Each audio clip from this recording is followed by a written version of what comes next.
Datassential's Jack Lee will take a look back at the 15-year trend cycle of food. He will also tell us why the Portland culinary scene is one of the most creative foodie destinations in the nation. First year of ICCA in 2002, I'm going to sort of, for each year, go over just some of the trends that became interesting. 2002, that's apple and smoked bacon. 2003, we got to a period where we're looking at tapas, a big thing that evolved into a small plate. In 2004, the conversation shifted to mini desserts. Number one reason that people say they don't order dessert isn't because they don't want it or that it's too expensive, it's because they're already full. In 2005, we started seeing a real push towards local sourcing, which is still obviously with us today in a very, very big way. 2006, that's when we first had signs that kale was going to be a big thing, but it didn't really start growing like crazy until about 2011, 2007. Specialty salts.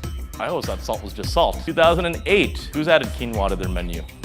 In 2008, we had the first modern food truck, and in 2009, we saw a boom in food trucks. In 2010, sweet and savory started to become a big thing. 2011, you know, sriracha is significantly more common on chain restaurant menus today than it is on independent menus. 2012, cocktails on tap, bar service in your restaurant. This is actually considered pretty cool. 2013, the cronut made its debut. A trend can move faster if it has a level of safety in it. 2014, when food halls started to really bubble up, and we think these will continue to grow. There's a ton of food halls still being planned to open.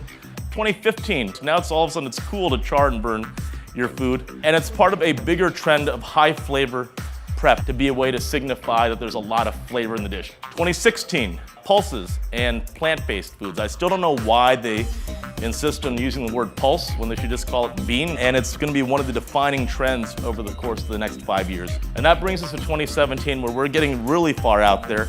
This is now a discussion-worthy thing, where taboo ingredients and cannabis cuisine, we've gone from applewood smoked bacon to cannabis cuisine over the course of the last 15 years.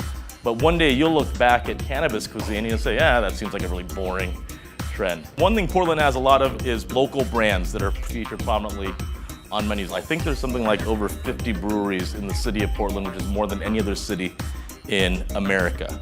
From a food perspective, some of the things that you'll find more commonly in Portland than you will elsewhere. And these are what are called index values. If it's 100, it means it's just as common in Portland as it is across the country. If it's over 100, it means it's more common in Portland.